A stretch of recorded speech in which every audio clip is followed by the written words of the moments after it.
কথায় আছে, যা তোমার ভাগ্যে আছে তা যদি পাহাড়ের মাঝখানেও থাকে তবুও তোমার কাছে পৌঁছে যাবে, আর যা তোমার ভাগ্য নেই তা যদি দু ঠোঁটের মাঝখানেও থাকে তবুও তোমার কাছে কখনোই পৌঁছাবে না।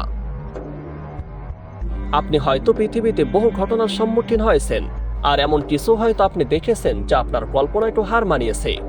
সত্যি বলতে এই ঘটনাও তাহার কোনোই ব্যতিক্রম নয়, বরং তাহার সাথে মিলে রয়েছে এই ঘটনাটি। কখনো কোনো প্রাণী চেষ্টা করেও শিকার ধরতে ব্যর্থ হয়, আবার কখনো কোনো প্রাণী শিকার না করেই চোখের সামনে শিকার পেয়ে যায়। কিন্তু সৃষ্টিকর্তার কাছে যেন সবই সম্ভব। অসম্ভবকে সম্ভব করে দেয় সৃষ্টিকর্তা। যা আপনার হাতের নাগালের বাহিরে তাকেও সম্ভব করে দেয় কেবলমাত্র সৃষ্টিকর্তাই।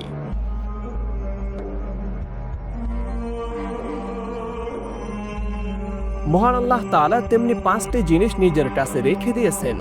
এর মধ্যে একটি হলো, কেউ জানে না আগামীকাল সে কি উপার্জন করবে। এবার আসা যাক মূল কথায়। জঙ্গলের মধ্যে হেঁটে হেঁটে ক্লান্ত হয় পরে একটি সিংহ। এরপর একটি লম্বা গাছ দেখতে পেয়ে সেদিকে এগিয়ে যায় খাবারের খোঁজে। রোদের মধ্যে হাঁটতে হাঁটতে ক্লান্ত হয় ওই গাছের ছায়ায় বসে পড়েছে ততক্ষণে এই সিংহটি।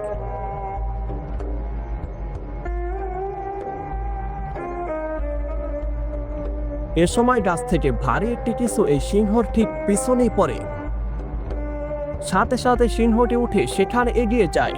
সে লক্ষ্য করে দেখতে পায় একটি আস্ত হরিণ সেখানেই পড়ে রয়েছে, কিন্তু হরিণটি কোথা থেকে এলো তা বুঝতে পারে না সেই সিংহটি।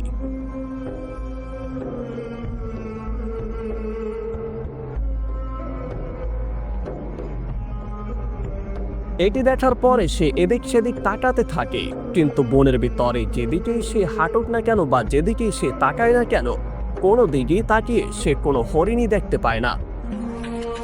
এই ঘটনাটি ঘটেছে কেনিয়ার মাসাই মারা অঞ্চলে। স্থানীয় সংবাদ মাধ্যম জানিয়েছে একটি চিতাবাঘ হরিণকে শিকার করে গাছের ডালে রেখে গিয়েছিল। এরপর ওই গাছের নিচে এসে সিংহটি ঠিক সেই সময় বসে পড়ে, যার ফলে সেই হরিণটি উপর থেকে পড়ে যায়। আর এরই কারণে শিকার না করেও শিকার হাতের কাছে পেয়ে তো অবাক হয়ে যায় বনের রাজা।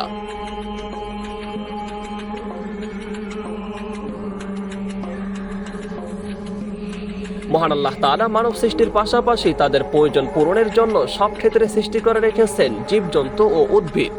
এগুলো মহান আল্লাহর সুবিশাল সৃষ্টির অংশ।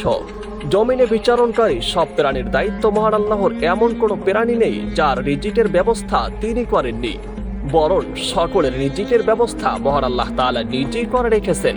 তাই তো সকল প্রাণী জানে রিজিক কোনো গা খেলা দিয়ে পাওয়া যায় না, রিজিক সৃষ্টিকর্তাই দিয়ে থাকে। তবে রিজিকের জন্য চেষ্টা করে মানুষ এবং জীবজন্তু সবাই, কিন্তু শেষ পর্যন্ত যে কার কাছে রিজিক এসে ধরা দেয় তা হয়তো জানতে পারে না কোনো মানুষই।